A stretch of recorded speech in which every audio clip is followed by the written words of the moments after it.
Proses pembelajaran daring kelas 4 SD swasta HKBP Batu 4 wali kelas Evi Juliana Mani.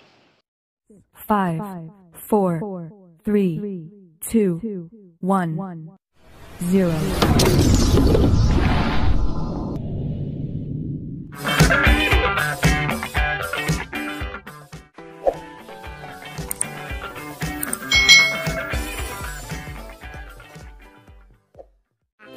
Hari ini kita akan belajar bersama-sama untuk mata pelajaran tematik kelas 4. Kita belajar di tema 5, pahlawanku, subtema 2, pahlawan kebanggaanku, pembelajaran yang pertama.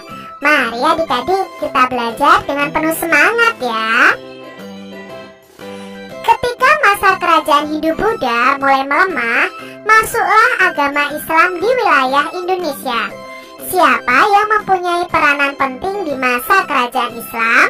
Ayo kita cari tahu bersama-sama.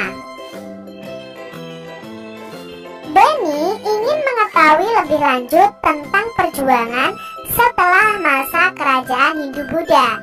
Bersama Benny, mari kita cari tahu lebih lanjut perjuangan tersebut. Di sini ada Sultan Hasanuddin. Nah, Sultan Hasanuddin ini adalah salah satu tokoh agama Islam yang mempunyai peranan sangat penting. Sultan Hasanuddin ialah raja dari kerajaan Islam Goa Talo di Makassar, Sulawesi Selatan. Oleh Belanda, ia itu dijuluki ayam jantan dari timur karena kegigihan dan keberaniannya melawan Belanda. Ia membela kepentingan kerajaannya dan kepentingan rakyatnya dengan gigih. Ia berusaha menegakkan kedaulatan dan memperluas wilayah kerajaan. Ia berhadapan dengan Arupalaka, Raja Bone yang dibantu oleh Belanda. Sultan Hasanuddin ini dikenal arif dan bijaksana loh. Beliau merasa sedih karena harus bertempur melawan keluarga sendiri. Arupalaka Latenri Tata Toerung sudah seperti saudara kandung sendiri bagi Sultan Hasanuddin. Sultan Hasanuddin mempertimbangkan bahwa pertumpahan darah di kalangan orang Makassar dan Bugis harus segera dihentikan.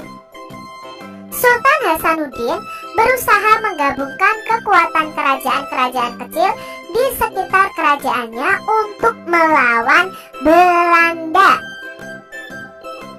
Karena perjuangan dan jasa-jasanya, nama Sultan Hasanuddin ini diabadikan sebagai nama jalan dan universitas di Makassar, Sulawesi Selatan. Pemerintah bahkan menganugerahkan gelar pahlawan nasional kepada Sultan Hasanuddin. Setelah wafat, Sultan Hasanuddin dimakamkan di Kompleks Pemakaman Raja-Raja Goa di Sulawesi Selatan. Nah, kompleks pemakaman raja-raja merupakan peninggalan sejarah yang perlu dijaga kelestariannya. Kompleks pemakaman ini pun dijadikan objek pembelajaran sejarah bagi bangsa Indonesia. Demikian tadi informasi mengenai Sultan Hasanuddin yang merupakan salah satu raja pada kerajaan Islam Goa Talo yang ada di Makassar. Dia itu berani melawan penjajah Belanda adik-adik yang saat itu menjajah Indonesia. Apa yang ingin kamu ketahui tentang Sultan Hasanuddin? Nah, mungkin yang ingin kalian ketahui, beliau ini adalah pahlawan dan dia adalah raja dari kerajaan Goa yang ada di Sulawesi Selatan. Nah, mungkin ada yang ingin kalian lebih lanjut pelajari tentang Sultan Hasanuddin. Nah, mungkin yang ingin kalian ketahui lebih lanjut tentang Sultan Hasanuddin adalah perjuangan beliau dalam melawan kesewenang-wenangan Belanda adik-adik. Kalian bisa mencari informasi tentang sejarah Sultan Hasanuddin ini boleh di perpustakaan, melalui buku-buku sejarah, boleh juga di internet ya. Kalian cari tahu tentang Sultan Hasanuddin. Dari perjuangan Sultan Hasanuddin, kita itu belajar tentang keberanian dan kegigihan dalam melawan tindakan yang salah dan sewenang-wenang. Ya, Belanda itu bertindak sesuatu yang salah karena menjajah Indonesia. Sultan Hasanuddin berusaha untuk melawan kesewenang-wenangan Belanda. Perjuangan beliau layak diteladani dan diberi penghargaan. Berbagai peninggalan Sultan Hasanuddin juga perlu dilestarikan sebagai pelajaran bagi generasi berikutnya. Bangsa yang besar adalah bangsa yang menghargai jasa para pahlawan. Bagaimana cara kamu menghargai jasa pahlawan? Nah, coba jelaskan jawabanmu. Nah, kita sebagai generasi penerus bangsa wajib loh menghargai jasa para pahlawan dengan cara sebagai berikut. 1. Dengan penganugerahan gelar pahlawan nasional ya, seperti yang didapatkan oleh Sultan Hasanuddin tadi. 2. Mengabadikan nama para pahlawan sebagai nama jalan, nama gedung, dan lain sebagainya. Membangun tugu peringatan, monumen, atau patung untuk mengenang dan menghormati jasa para pahlawan. Memperingati peristiwa-peristiwa penting dalam perjuangan bangsa. Nah, ini mungkin yang bisa kalian lakukan ya. Kalau nomor 1 sampai nomor 3 ini mungkin negara atau pemerintah yang bisa melakukan. Untuk kalian bisa memperingati peristiwa-peristiwa penting dalam perjuangan bangsa. Kalian juga bisa berziarah ke Taman Makam Pahlawan. Pada waktu upacara kalian mengikuti dengan khidmat, ikut mendoakan arwah para pahlawan, melanjutkan perjuangan sesuai dengan kondisi sekarang. Nah, ini mungkin hal-hal yang bisa kita lakukan untuk menghargai jasa para pahlawan kita.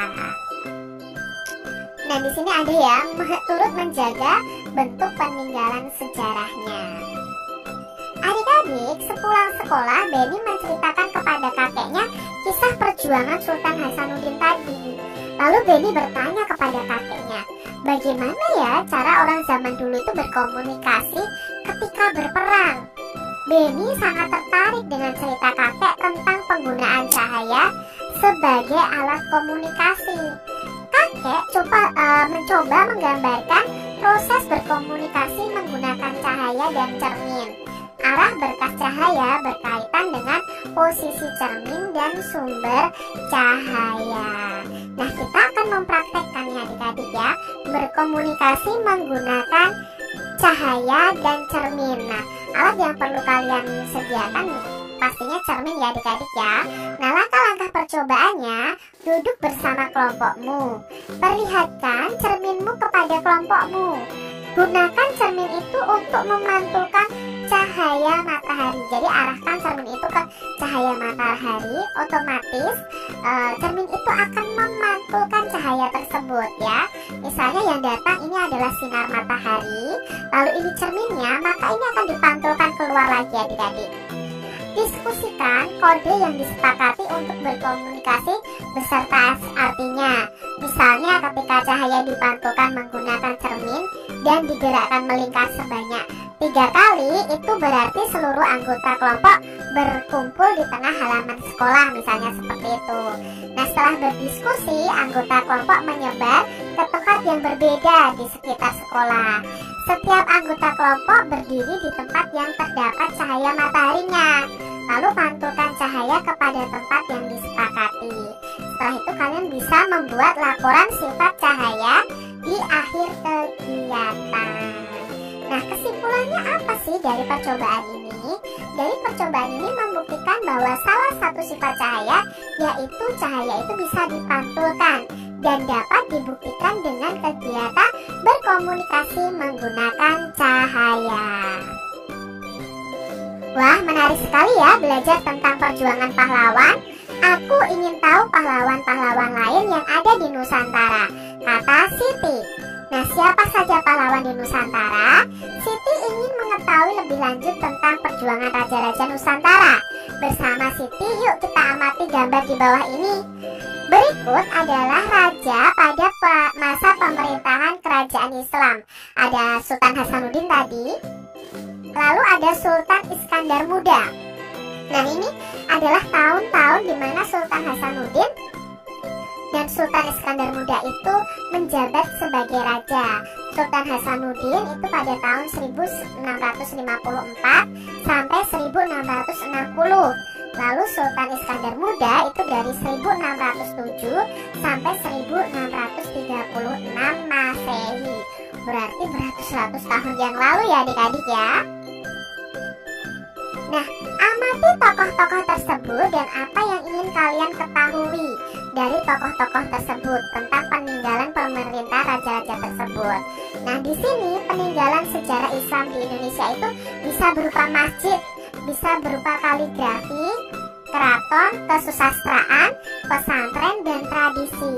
Dan di sini kita bisa mengetahui perjuangan raja-raja Islam di Nusantara. Yuk kita pelajari perjuangan raja-raja Islam di Nusantara ya. Kita akan mencari tahu informasi tentang perjuangan para raja khususnya yang beragama Islam ya, dan peninggalannya yang mempengaruhi wilayah di sekitar kita. Kalian mungkin bisa mencari informasi tentang pahlawan yang ada di sekitar kalian melalui media perpustakaan, media elektronik, bertanya kepada guru atau bertanya kepada orang tua kalian.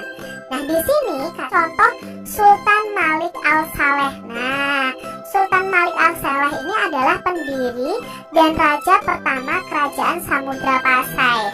Sebelum menjadi raja, dia itu bergelar Merah Sile atau Merah Selu ya.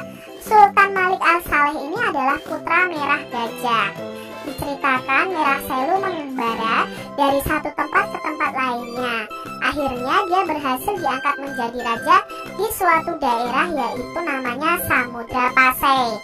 Merah Selu masuk Islam berkat pertemuannya dengan Syekh Ismail, seorang syarif Mekah. Setelah masuk Islam, Merah Selu diberi gelar Sultan Malik Al-Saleh atau Sultan Malikus Saleh. Nah, kalian bisa cari tahu informasi lebih lanjut tentang Sultan Malik Al-Saleh ini. Tokoh agama Islam ya, kerajaan Islam berikutnya adalah Sultan Iskandar Muda. Adalah raja dari kerajaan Aceh Darussalam yang memerintah pada tahun 1607 sampai 1636. Nah, pada masa pemerintahannya Aceh Darussalam ini mencapai puncak kejayaan adik-adik. Aceh Darussalam menjadi pusat perdagangan yang sangat ramai. Sultan Iskandar Muda ini sangat menentang penjajahan. Ia menolak keinginan Belanda untuk memonopoli atau menguasai perdagangan di wilayah kerajaan Aceh Darussalam. Nah, ini perjuangan Sultan Iskandar Muda. Lebih lengkapnya cari tahu ya adik-adik. Tokoh Islam berikutnya adalah Sultan Agung. Adalah raja kerajaan Mataram Islam yang memerintah pada tahun 1631 sampai 1645. Nah, Sultan Agung ini dikenal sebagai seorang pemimpin yang menentang juga penjajahan Belanda. Sultan Agung berusaha keras untuk mengusir VOC Belanda yang telah menduduki Batavia atau sekarang namanya Jakarta. Namun penyerbuan ini mengalami kegagalan. Dan masa pemerintahan Sultan Agung ini, Mataram Islam mencapai puncak kejayaan. Itu informasi singkat tentang Sultan Agung. Kalian bisa mencari informasi lebih lanjut tentang kerajaan-kerajaan Islam yang pernah ada di Indonesia dan peranan dari raja-raja yang ada dalam kerajaan tersebut. Demikian tadi adik-adik pembahasan kita di tema 5 subtema 2 pembelajaran yang pertama.